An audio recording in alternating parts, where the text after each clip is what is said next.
La méthode des piliers de vie. Nous voici pour la 5e séance sur les forces de caractère qui contribuent au bonheur.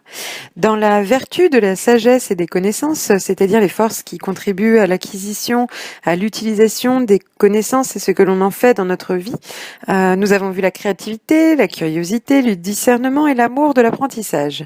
La dernière force de caractère commune aux personnes les plus heureuses dans ce domaine-là est la perspective, ou autrement dit la sagesse. Dans ces cas-là, il s'agit de s'intéresser à tout ce que vous connaissez, tout ce que vous pouvez transmettre. Vous pouvez parfois être considéré comme un sage, comme une personne référente pour vos proches. Vos amis peuvent vous considérer comme tel, même si vous ne le percevez pas. Ils ont de l'estime pour votre capacité à considérer les choses avec du recul. Ils se tournent vers vous lorsqu'ils ont besoin de conseils. Ils se sentent entourés, à l'écoute.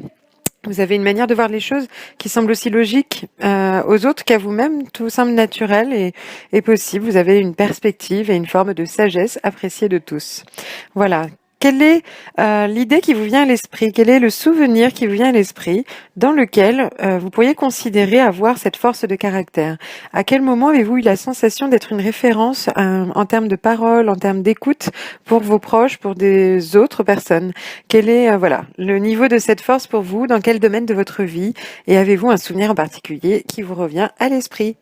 Je vous donne rendez-vous demain pour une nouvelle force de caractère dans une nouvelle vertu qui sera autour du courage. Au revoir.